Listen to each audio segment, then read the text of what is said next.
Have you ever been told that your children will be less independent from homeschooling? Let's talk about it. Stick around.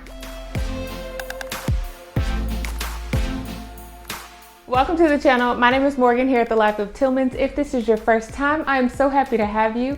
I hope that while you're here on the channel, you find everything that you need, love, and enjoy. While you're here, go ahead, click that subscribe button and that notification bell so that you do not miss any of the videos. If you've been with me before, welcome back. We are about to talk about a subject that hit home for me: independence in our children. I have been approached years ago when we first started homeschooling and told that because my children were not in public school, private school, or not away from me throughout the day, that they would be less independent. And I didn't really understand that because I feel like it's a strange thing to say. However, there are people who believe that, both in the homeschool community and not.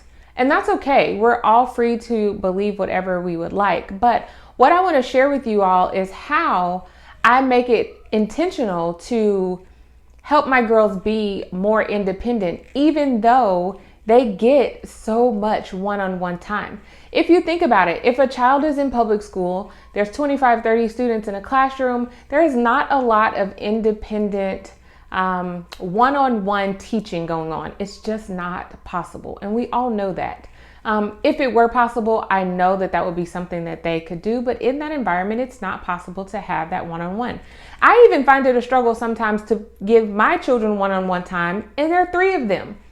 I can only imagine what a teacher feels like in a classroom of 25 students. And everyone needs that independent time. I think that it is very vital to their growth and their understanding, and just to them as a child and a person, knowing that they really are set apart, or they have their time to be set apart. For example, even just our everyday lives, not related to homeschool, my husband and I make it a point to spend time with each one of our daughters one-on-one. Not school related, but just time. Their personalities, when they are separated from each other, is so different. And it's no different in a classroom. You will often see in a school classroom, and this is things are that I have heard from teachers. My mother was a teacher. I have an aunt that was a teacher. My sister. I have friends that are also teachers. So this is firsthand information. But they feel as though some children act out more when they have so many people around them. They feel like they have to compete for attention from this one teacher. It's no different when we're raising our children. I feel that my girls at times need, want, and thrive off of individualized attention. We are human beings. We have needs, and our children want and need to be nurtured. It's the same when they go into a classroom. They want and need to be nurtured. And sometimes that desire comes out in behavior that is undesirable, and other times it comes out in behavior where they are excelling and exceeding in order to get praises for the things that they are doing. This is not just school related. This is growth and life and everyday things that our children will experience, that we as adults experience. There are adults who are working right now who want the attention and the praise from their boss. It's normal. I think it's a normal response. But I do believe that how we handle that and how we foster independence takes some work. It takes effort. It takes intentionality for us to really think about how we're going to make this work. And so I started thinking about this whole independence thing. It came up again a couple of months ago about my 4-year-old, who has never really spent a lot of time away from me, and her desire to want to be around me all the time. But I love it. She's 4. She's a baby. She's supposed to know that I am a safe place for her. My older girls know that this is a safe place. They can come to me and they can be here, and I will be present with them. So I don't think it's a negative thing, but while I do feel like we do have to teach our children to be independent, we do have to teach them to function. And this is life skills as well as educational. And I'm going to give you guys examples of how we do that and why. I started seeing in my girls some things that for me were a little undesirable. They are growing and they are learning, and I'm here to teach them every step of the way. However, when we're teaching our children, sometimes they unintentionally use us as a crutch because we're going to give them attention that they have not experienced. Now, if your child has never gone to public school, this may be normal. My oldest two do remember being in a classroom with other children. So when we started on our homeschool journey, it was kind of a shock to them that they could ask me a question and I could answer it for them right away. Or that they only maybe had to wait 1 minute as opposed to waiting 10 minutes if a teacher was working with another student. It was a shock for them. It was an adjustment for all of us. But also for me, I had to think about now I'm being pulled in 3 different directions at the same time, which is why we have the schedule that we have every day for our homeschool, because that is a struggle. It's a struggle for me. So anyway, when doing that, I have to make sure that my girls understand that I am here for them, that I will always help them, that I will always be here for them to answer any questions. However, I want them to think. I want them to problem solve. One of the ways that I'm helping foster my girls' independence is they grade their own work. Whatever it may be, they check their own work. Finish a math thing, they then have to go back and check their answers. Whatever answers they got incorrect, they rework those problems.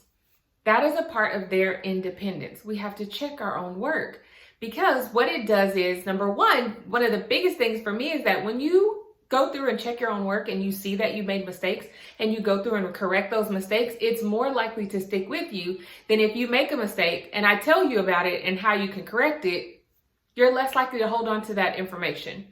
It helps them to really hold on to it because they then have to say, I got this wrong. Why?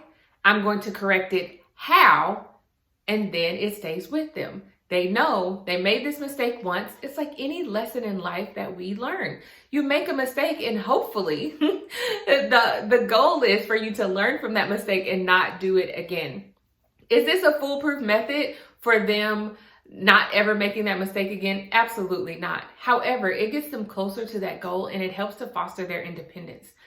They are having to problem solve and figure out why they got something wrong and fix that and do that on their own. If they can't figure out how to get it correct, am I running from them? Am I not helping them? Absolutely not. I am always here to help my girls, but I want them to try, at the very least, try to figure out what it is that they made a mistake on and how they can correct it. The second way that I help to foster my girls' independence is allowing them to make decisions. Age-appropriate decisions. We have a 9, 8, and 4-year-old. There are decisions that they can make every single day. I do not have to be the decision maker for everything. When they wake up in the morning, they can, if they want to, decide what they want to eat for breakfast. I also sometimes give them 2 options and allow them to choose, but that is independence on a 9 and 8-year-old's level, allowing our children to make decisions. Sometimes that can be really challenging for us as parents because we want to do everything. We want to make it as painless as we possibly can for them and do everything that we possibly can just to make things smooth for them. And sometimes we step in when we really shouldn't, when we should sit back and say, I'm going to allow you to make this decision. Mind you, I said age-appropriate decisions. Not everything is age-appropriate. But when they make a decision, they make a wrong decision, then we have what's called life consequences, things that happen as a result of that decision. That is a part of the growing process. And we are always there. I will speak for myself. I am always there to help them. So even though they may have made a less desirable, or I'll say wrong decision, I'm still there to help them with that. Decision-making things such as what you want to eat. When we are talking about homeschool, the girls get to come up and they get to pick which subject they want to start with first within a block, because I still want to make sure that I provide them with the one-on-one attention that they need for certain subjects. but they have 4 subjects they can choose from. You pick whichever subject you want to do first. It's completely up to you. That is a step in the right direction for them being able to make their own decisions and being independent in the process. Some other ways, as far as decision making, that I allow them to move how they want to. Decision making skills such as when we're talking about chores. You have a list of chores that you want to do. Pick whatever you want to do first. It's completely up to you. At the end of the day, the goal is simply that they get done. It doesn't matter the order as long as they get done. For one of my daughters, that's really challenging for her because if she sees something written down in a certain order, that's the order that she's going to do it. I also have another daughter who sees things written down in an order and she may work it backwards. She may pick the middle one, then go to the first, then go to the last. For me, I've had to let go of that because it does not matter. At the end of the day, as long as what needs to be done is completed, no one gets harmed in the process, then it doesn't matter. They are making those decisions. Prioritizing what's important. I allow them to prioritize. If we have 2 or 3 things that need to be done and we know that we need to leave the house at a certain time, I allow them to prioritize what is the most important thing that needs to be completed right now, and we'll move on to the other things. Very simple decision making. They come to me and they ask me questions and I steer them in what's a sensible and reasonable direction.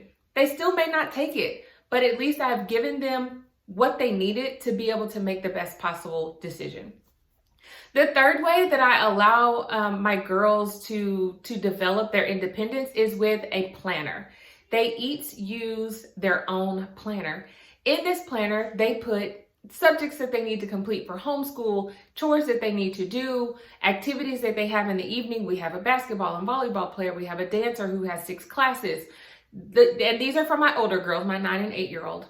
They fill in their own calendar, times, all of those things. I sit next to them, we discuss those things, but this is helping them become more independent with keeping up with the things that they need to do and their schedules without me having to remind them. Do I still have to remind them? Absolutely. We're just getting started with this. However, they are excited about grabbing those planners. Mom, can you help me? Sit down with me in my planner so that I can map out my day, so that I can work out my week. I think that is a very good thing when our children realize that they have to take hold of the things that they are doing in their lives and get organized. And that, to me, is the biggest part of fostering independence, is being organized. A lot of times we struggle with organization. If we are able to prioritize bringing on that independence, then we can get things done. Some areas that I wanted to share with you all where my girls are independent, things that we do, is my daughters, my oldest daughters, they administer each other's spelling test. This is independence, holding themselves accountable for taking their tests. Do I grade those tests? Yes. However, they grade them first.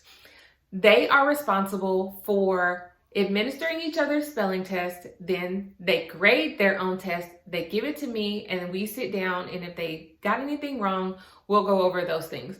But this holds them accountable. Independence.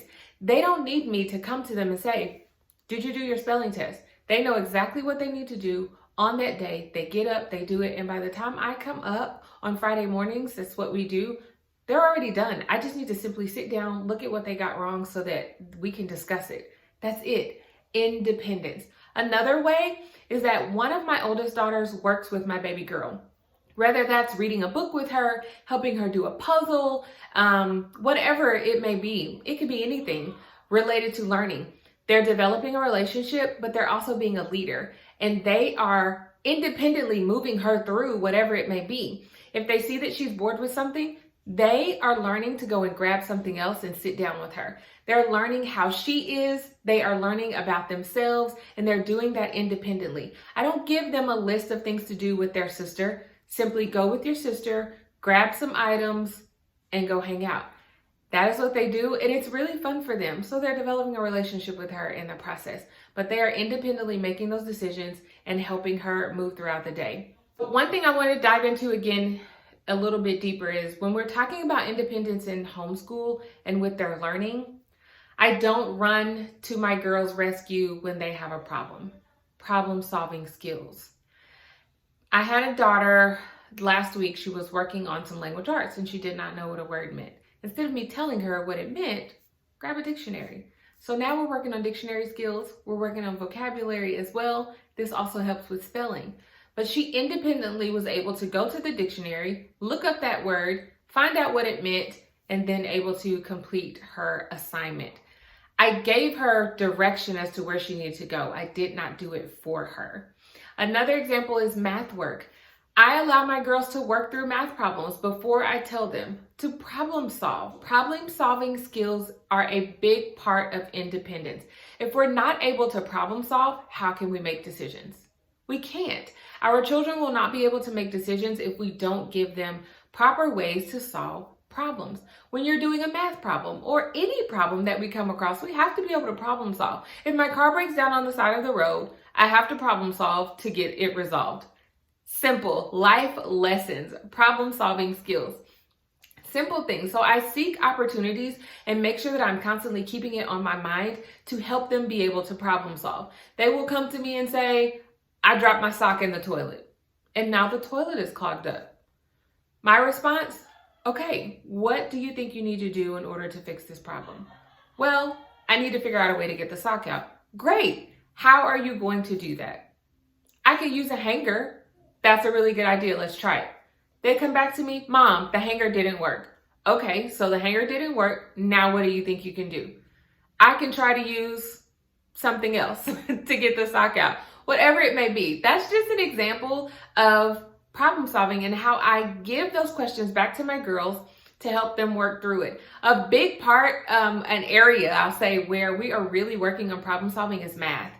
Simply, and I love math. Oh my gosh, I love math. But simply working out problems, checking your work, seeing where you went wrong in a problem, trying to figure out exactly where you went wrong is all about our problem solving skills. And if they are able to do that independently, these girls, they're going to thrive. I mean, they're going to do so good.